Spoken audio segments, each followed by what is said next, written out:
Has Mizuno made their first super shoe? This is the Wave Rebellion Pro, and Emil has tried it out since November, and he's going to tell you later in this video.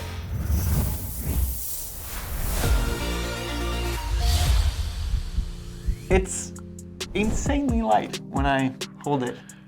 It actually is. It only weighs 220 grams in the sample size US 9, and you get a very, very light weight with this much amount of foam underneath the foot. Because I think it's the tallness of the foam that kind of throws me off a little bit, and then you have it in your hands and it's super light. Yeah, exactly. Yeah. Can you tell me a little bit about the construction of it? We have a lot of Mizuno Energy Light Plus foam in the midsole, which is a super nice and responsive foam, light. Not as soft as many other super shoes, but we'll come back to that later. Yeah. And then you have a wave plate inside here.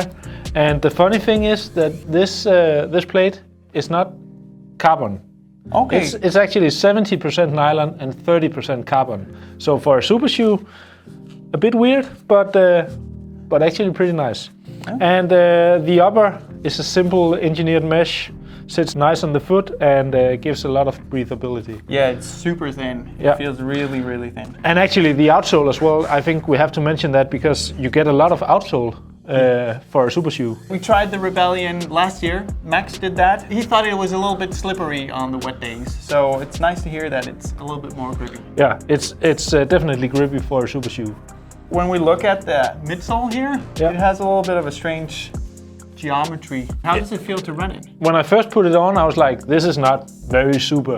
It felt firm, it felt a bit complicated, but it felt very different than what I've been running in so far. It's more firm when you just jog in it than any of all the other super shoes that I've tried. But you can definitely feel the rocker. I mean, it catches you if you do a heel landing and just shoots you through your stride. But while I was running in this shoe the first time, I tried picking up the pace and it excelled at the faster speeds. Definitely one of the best shoes I've tried while running fast in it. I've done some pace around 3:30 pace, and it just excels from there on and faster.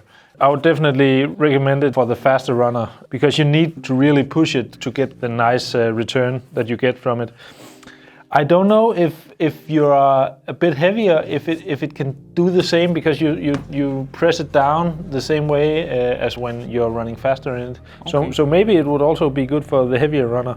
But for the runner who needs a fast shoe, this is just brilliant. And what distances do you think?